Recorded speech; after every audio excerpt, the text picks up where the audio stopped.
Salut à tous, bienvenue sur la chaîne Monsieur l'Historien. Certains disent que les grandes histoires appartiennent au passé. Mais ici, chaque mot que tu entends cache une vérité. Écoute bien. Please help me, I beg you. Listen to me. I don't know where I am. The lights never... In the moonlight,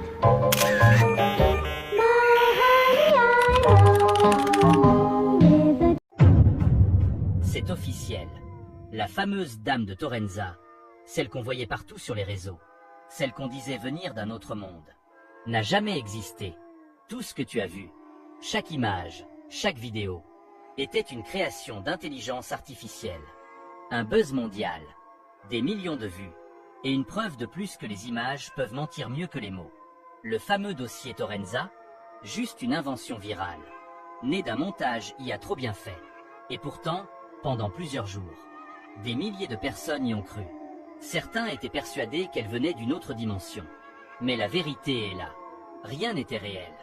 Juste une illusion née d'une machine. Et ça, c'est peut-être le plus effrayant. Aujourd'hui, même la réalité peut être fabriquée. Dis-moi en commentaire, est-ce que toi, tu avais cru à cette histoire? Encore une nouvelle qui vient de tomber. Et si je te disais que l'affaire Torrenza n'est peut-être pas terminée?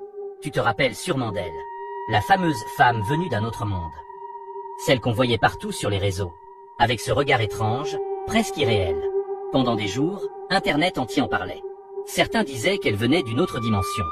D'autres juraient qu'elle était simplement une illusion créée par l'intelligence artificielle. Mais aujourd'hui, de nouveaux éléments viennent tout remettre en question.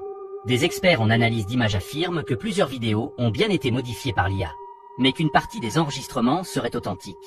Et le plus troublant, c'est que plusieurs témoins disent avoir vu la même femme, dans différentes villes, parfois même le même jour. Les visages, la démarche, les vêtements, tout correspond. Et pourtant, selon d'autres spécialistes, aucune trace officielle de cette femme n'existe dans aucune base de données. Alors la question reste ouverte. Était-ce un simple montage, ou quelque chose que la technologie elle-même n'arrive pas à comprendre? Et vous, qu'est-ce que vous en pensez?